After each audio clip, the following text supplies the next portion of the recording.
Akbar technical channel के नाज़रीन, अस्सलामु अलैकुम। हूर बिन यजीद अल-रियाही अलैहिस्सलाम। हूर बिन यजीद अल-रियाही हज़रत इमाम हुसैन अलैहिस्सलाम के जानिसार हैं, जिनका मुकम्मल नाम हूर बिन यजीद बिन नाजिया तैमीमी यरबूई अल-रियाही है। वाक़या करबला से पहले एक सिपा सालार की हैसियत से इब्ने ज़ियाद की जानिब से हज़रत इमाम हुसैन अलैहिस्सलाम के कारवां को कुफा आने से रोकने की जिम्मेदारी सुपरद की गई। लिहाजा वो इस जिम्मेदारी को पूरा करने के लिए 1000 अफराद पर मुश्तमिल लश्कर के साथ आज़म सफ़र हुआ। नसब और लक़ब: नाम हूर बिन यजीद अल-रियाही। नसब बनी तमीम। मकाम सुकूनत कुफा। शहादत रोज़े आशूरा 61 हिजरी। मकाम दफन करबला। असहाब इमाम हुसैन अलैहिस्सलाम।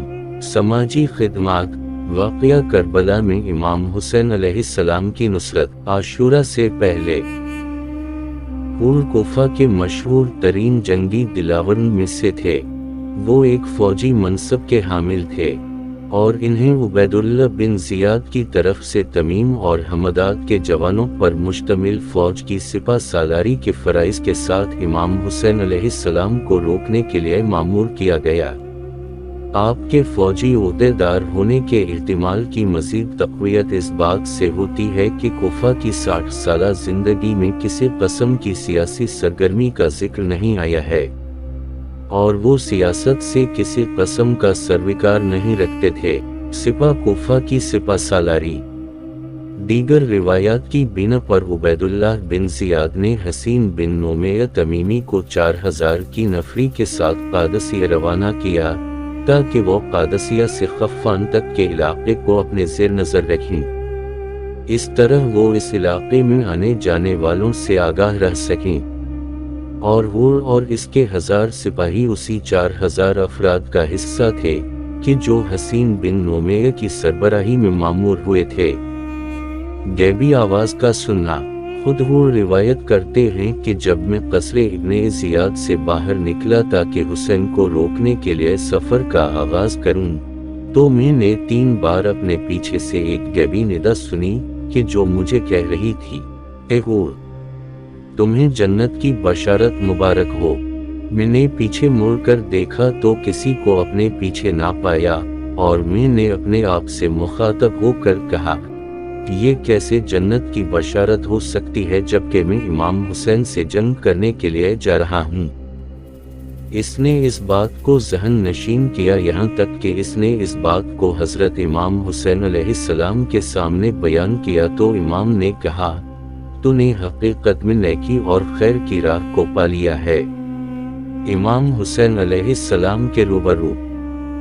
इमाम हुसैन अलैहिस्सलाम ज़ी हुस्म के मकाम पर हूर के रूबरू हुए।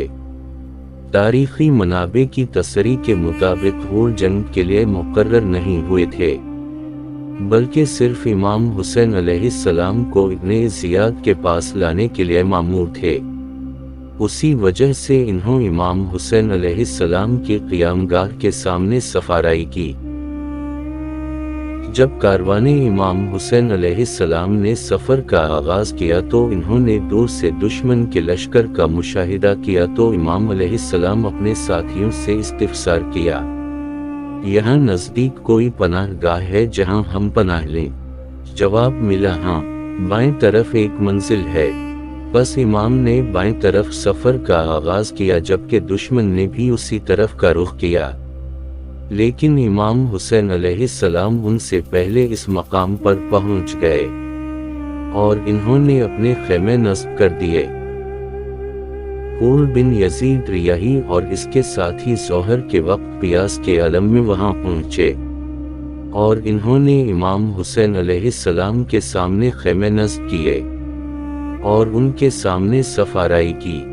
इनके इस दुश्मनाना रवैये के बावजूद इमाम हुसैन अलैहिस्सलाम ने उनसे सुलह आमेज़ रवैया अपनाया।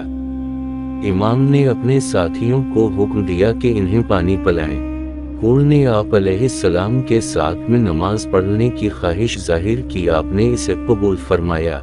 हूर ने अपने आने का मकसद बयान किया। इमाम ने उसे बताया कि मुझे कोफा के लोगों ने दावत दी है, मैं इनके बुलाने पर यहाँ आया हूँ। नीस कोफियों के मुसलसल लिखे हुए खुतूत से आगाह किया और उनकी परेशानी का बताया कि वो अपने किए पर नादिम हैं। हूर ने बताया कि वो उन खुतूत से बेखबर है। वो और इसके साथ आने वालों में कोई आपको खुतूत लिखने वालों में से नहीं है। हमें कहा गया है कि आपको कोफे के हाकिम के पास लेकर जाएं। इमाम ने जब अपने असहाब के साथ सफर शुरू करने का इरादा किया तो हूर कोफे जाने और आपके वापस हिजाज जाने में रुकावट बना। हूर ने इमाम को तजवीज़ दी कि वो कुफा और मदीने के अलावा किसी और रास्ते का इंतखाब करें। हूर ने इमाम से कहा, आपसे जंग करना मेरा वजीफा नहीं है, लेकिन मुझे कहा गया है कि मैं आपसे किसी सूरत में जुदा न हूँ, यहाँ तक कि मैं आपको कुफा लेकर जाऊँ। इसके बाद इमाम हुसैन अलैहिस्सलाम ने अपने असहाब के साथ हुज़ीब लहजानात और कादसिया का रास्ता इख्तियार किया। नीस हूर बिन यजीद इमाम के साथ रहा। अगरचे हूर बिन यजीद रियाही इमाम से जंग करने के लिए मामूर नहीं था, लेकिन वो शुरू से ही इमाम हुसैन अलैहिस्सलाम को मुमकिना जंग की तंबी करता रहा। यहाँ तक कि कहते हैं कि इसने इमाम को तंबी की कि अगर जंग हुई आप यकीना कत्ल हो जाएंगे, खुदा के लिए आप अपनी जान की हिफाजत करें, क्योंकि मुझे यकीन है कि अगर आपने जंग की तो आपका कत्ल होना यकीनी है। लेकिन इमाम ने उसे इस शेर में जवाब दिया, खुदा की राह में मौत से कोई डर और खौफ नहीं है।